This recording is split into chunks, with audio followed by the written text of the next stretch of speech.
ಸಿಂಹ ರಾಶಿ ಮತ್ತು ಸಿಂಹ ಲಗ್ನದವರಿಗೆ ಹೊಸ ವರ್ಷದ ಆರ್ಥಿಕ ಶುಭಾಶಯಗಳು. ಆ ದೇವರು ನಿಮಗೆ ಸಕಲ ಸಂಪತ್ತು, ಐಶ್ವರ್ಯ, ಆರೋಗ್ಯಗಳನ್ನ ಕೊಟ್ಟು ಕಾಪಾಡಲಿ ಅಂತ ಹೇಳ್ತಾ, ಬನ್ನಿ 2026ರ ನಿಮ್ಮ ವರ್ಷ ಭವಿಷ್ಯವನ್ನು ನೋಡೋಣ.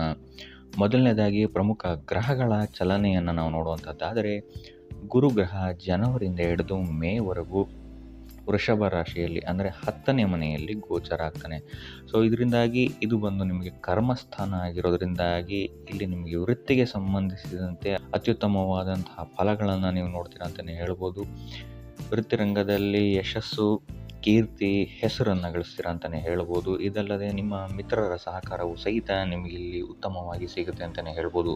ಇನ್ನು ಮೇಯ ನಂತರ ಗುರುಗ್ರಹ ಮಿಥುನ ರಾಶಿಯಲ್ಲಿ ಅಂದರೆ 11ನೇ ಭಾವದಲ್ಲಿ ಗೋಚರ ಆಗೋದ್ರಿಂದಾಗಿ ಇದು ಬಂದು ಲಾಭ ಸ್ಥಾನ ಆಗಿರೋದ್ರಿಂದಾಗಿ ಇಲ್ಲಿ ನಿಮಗೆ ಧನಲಾಭವಾಗುವಂತಹ ಸಾಧ್ಯತೆ ಅತಿ ಹೆಚ್ಚಾಗಿದೆ ಅಂತಲೇ ಹೇಳ್ಬೋದು. ನಿಮ್ಮ ಬಾಕಿ ಉಳಿದ ಆಸೆಗಳು ಈ ಗುರುವಿನ ಗೋಚಾರ ನಿಮಗೆ ಈಡೇರಿಸುತ್ತೆ ಅಂತಲೇ ಹೇಳ್ಬೋದು. ಇದಲ್ಲದೆ ಮಿತ್ರರ, ಬಂಧುವರ್ಗದವರ ಸಹಾಯ ಮತ್ತು ಸಹಕಾರವು ಸಹಿತ ನಿಮಗೆ ಇಲ್ಲಿ ಉತ್ತಮವಾಗಿ ಸಿಗುತ್ತೆ ಅಂತಲೇ ಹೇಳ್ಬೋದು. ಇನ್ನು ಶನಿ ಗ್ರಹವನ್ನು ನಾವು ನೋಡುವಂಥದ್ದಾದರೆ, ಶನಿ ಗ್ರಹ ಈ ಇಡೀ ವರ್ಷ ಮೀನ ರಾಶಿಯಲ್ಲಿ ಅಂದರೆ 8ನೇ ಭಾವದಲ್ಲಿ ಗೋಚರ ಆಗ್ತಾ ಇದ್ದಾನೆ. ಸೊ ಸಾಡೆ ಸಾತಿಯ ಮಧ್ಯಭಾಗದಲ್ಲಿ ನೀವಿರೋದ್ರಿಂದಾಗಿ ಇಲ್ಲಿ ನಿಮಗೆ ಆರೋಗ್ಯಕ್ಕೆ ಸಂಬಂಧಿಸಿದಂತಹ ಸಮಸ್ಯೆಗಳು ಸ್ವಲ್ಪ ಕಾಡ್ಬೋದು. ಇದಲ್ಲದೆ ಸಾಲ ಬಾಧೆಯು ಸಹಿತ ನಿಮಗೆ ಇಲ್ಲಿ ಕಾಡ್ಬೋದು ಅಂತಲೇ ಹೇಳ್ಬೋದು. ಇನ್ನು ಗುಪ್ತ ಶತ್ರುಗಳಿಂದಲೂ ಸಹಿತ ನೀವು ಇಲ್ಲಿ ಅತ್ಯಂತ ಹೆಚ್ಚು ಎಚ್ಚರಿಕೆಯನ್ನು ವಹಿಸಬೇಕಾಗತ್ತೆ. ಆದರೆ ಶನಿಯ ಈ ಗೋಚಾರ ನಿಮಗೆ ಇಲ್ಲಿ ಕೆಲವೊಂದು ವಿಭಾಗದಲ್ಲಿ ಉತ್ತಮ ಫಲವನ್ನು ಕೊಡುತ್ತೆ ಅಂತ ಹೇಳ್ಬೋದು. ಅದು ಬಂದು ನಿಮ್ಮ ಆಯುಷ್ಯದಲ್ಲಿ ವೃದ್ಧಿ ಆಗುತ್ತೆ ಅಂತಲೇ ಹೇಳ್ಬೋದು. ಇದಲ್ಲದೆ ಆಕಸ್ಮಿಕ ಧನಲಾಭಗಳು ಸಹಿತ ನಿಮಗೆ ಆಗುವಂತಹ ಸಾಧ್ಯತೆ ಹೆಚ್ಚಾಗಿದೆ ಅಂತಲೇ ಹೇಳ್ಬೋದು. ಇನ್ನು ರಾಹು ಮತ್ತು ಕೇತುವಿನ ಗೋಚಾರವನ್ನು ನಾವು ಗಮನಿಸುವಂಥದ್ದಾದರೆ, ರಾಹು ಮೀನ ರಾಶಿಯಲ್ಲಿ ಅಂದರೆ 8ನೇ ಮನೆಯಲ್ಲಿ, ಕೇತು ಕನ್ಯಾ ರಾಶಿಯಲ್ಲಿ ಅಂದರೆ 2ನೇ ಮನೆಯಲ್ಲಿ ಗೋಚರ ಆಗ್ತಾನೆ. ಸೊ ಇದರಿಂದಾಗಿ ಇಲ್ಲಿ ಸ್ವಲ್ಪ ಹಣಕ್ಕೆ ಸಂಬಂಧಿಸಿದಂತಹ ಜಾಗ್ರತೆಗಳನ್ನು ನೀವು ವಹಿಸಬೇಕಾಗತ್ತೆ ಮತ್ತು ಮಾತಿನಲ್ಲಿ ಹೆಚ್ಚು ಸಂಯಮವನ್ನು ನೀವು ವಹಿಸಬೇಕಾಗತ್ತೆ. ಎಲ್ಲರೂ ಇನ್ವೆಸ್ಟ್ಮೆಂಟ್ ಮಾಡ್ತೀರಾ ಅಂದರೂ ಸಹಿತ ನೀವು ಇಲ್ಲಿ ಹೆಚ್ಚು ಗಮನವನ್ನು ವಹಿಸಬೇಕಾಗತ್ತೆ. ಇನ್ನು ವೃತ್ತಿ ಮತ್ತು ವ್ಯಾಪಾರ ರಂಗವನ್ನು ನಾವು ಗಮನಿಸುವಂಥದ್ದಾದರೆ, ಅತ್ಯುತ್ತಮವಾದಂತಹ ವರ್ಷ ನಿಮ್ಮ ವೃತ್ತಿ ಮತ್ತು ವ್ಯಾಪಾರಕ್ಕೆ ಸಂಬಂಧಿಸಿದಂತೆ ಇದಾಗಿರುತ್ತೆ ಅಂತಲೇ ಹೇಳ್ಬೋದು. ಸರ್ಕಾರಿ ಕೆಲಸಗಳಿಗೆ ಏನಾದರೂ ನೀವು ಟ್ರೈ ಮಾಡ್ತಾ ಇದ್ದೀರಾ ಅಂತ ಹೇಳಿದ್ರೆ, ಅಥವಾ ಸರ್ಕಾರಿ ಕೆಲಸದಲ್ಲಿ ಏನಾದರೂ ನೀವು ವರ್ಕ್ ಮಾಡ್ತಾ ಇದ್ದೀರಾ ಅಂತ ಹೇಳಿದ್ರೆ ಈ ವರ್ಷ ಅತ್ಯುತ್ತಮವಾದಂತಹ ವರ್ಷವಾಗಿರುತ್ತೆ.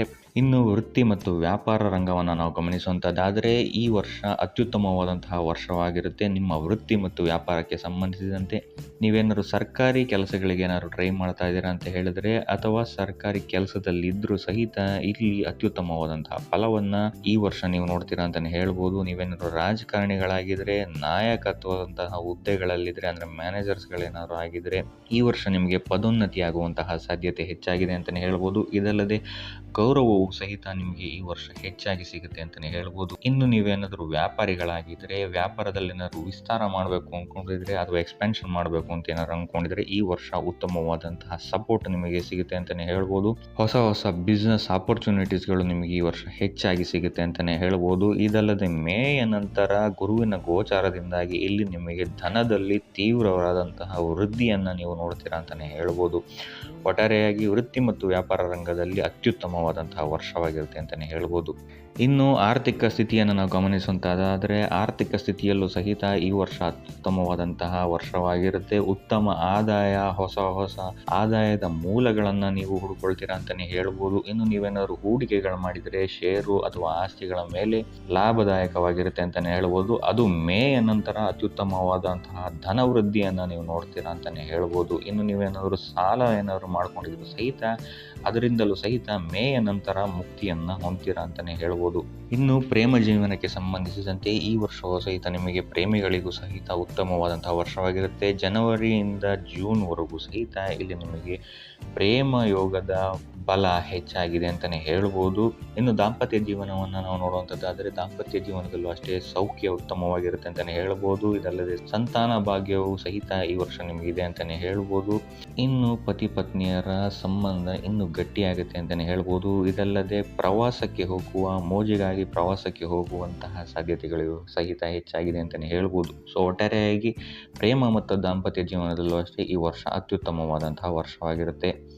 ಇನ್ನು ಆರೋಗ್ಯ ವಿಚಾರಕ್ಕೆ ಬರುವಂಥದ್ದಾದರೆ, ಹೃದಯ, ಬೆನ್ನು, ಕಣ್ಣಿಗೆ ಸಂಬಂಧಿಸಿದಂತಹ ಸಮಸ್ಯೆಗಳು ನಿಮ್ಮನ್ನು ಸ್ವಲ್ಪ ಕಾಣ್ಬೋದು ಅಂತಲೇ ಹೇಳ್ಬೋದು. ಇದಲ್ಲದೆ ಶನಿಯ ಪ್ರಭಾವದಿಂದ ಸಣ್ಣ ಪುಟ್ಟ ಅಪಘಾತಗಳಾಗುವಂತಹ ಸಾಧ್ಯತೆಯು ಸಹಿತ ಹೆಚ್ಚಾಗಿದೆ ಅಂತಲೇ ಹೇಳ್ಬೋದು.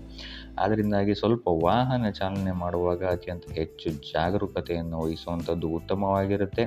ಯೋಗ, ವ್ಯಾಯಾಮ ಮಾಡುವಂಥದ್ದು ಸಹಿತ ನಿಮಗಿಲ್ಲಿ ಹೆಲ್ತನ್ನು ಉತ್ತಮವಾಗಿ ಇಟ್ಕೊಳ್ಳೋಕ್ಕೆ ಸಹಕಾರಿಯಾಗಿರುತ್ತೆ ಅಂತಲೇ ಹೇಳ್ಬೋದು. ಇನ್ನು ಆಹಾರದಲ್ಲೂ ಅಷ್ಟೇ ನಿಯಂತ್ರಣದಿಂದ ಸೇವಿಸುವಂಥದ್ದು ಉತ್ತಮವಾಗಿರುತ್ತೆ. ಕರಿದ ತಿಂಡಿಗಳಿಂದ ಸ್ವಲ್ಪ ದೂರ ಇರುವಂಥದ್ದು ಉತ್ತಮವಾಗಿರುತ್ತೆ ಅಂತಲೇ ಹೇಳ್ಬೋದು. ಇನ್ನು ಶಿಕ್ಷಣ ವಿಚಾರಕ್ಕೆ ಬರುವಂಥದ್ದಾದರೆ ವಿದ್ಯಾರ್ಥಿಗಳಿಗೆ ಅತ್ಯುತ್ತಮವಾದಂತಹ ವರ್ಷವಾಗಿರುತ್ತೆ. ಸ್ಪರ್ಧಾತ್ಮಕ ಪರೀಕ್ಷೆಗಳಿಗೆ ಏನಾದರೂ ನೀವು ಟ್ರೈ ಮಾಡ್ತಾ ಇದ್ದೀರಾ ಅಂತ ಹೇಳಿದ್ರೆ ಈ ವರ್ಷ ನೀವು ಅಂದುಕೊಂಡಂತಹ ಮಾರ್ಕ್ಸ್ಗಳು ನಿಮಗೆ ಸಿಗುತ್ತೆ ಅಂತಲೇ ಹೇಳ್ಬೋದು. ಸೊ ಇದರಿಂದಾಗಿ ವಿದ್ಯಾರ್ಥಿಗಳಿಗೂ ಸಹಿತ ಇಲ್ಲಿ ಗೌರವ ಮತ್ತು ಪ್ರಶಸ್ತಿಗಳು ಸಿಗುವಂತಹ ಸಾಧ್ಯತೆ ಹೆಚ್ಚಾಗಿದೆ ಅಂತಲೇ ಹೇಳ್ಬೋದು.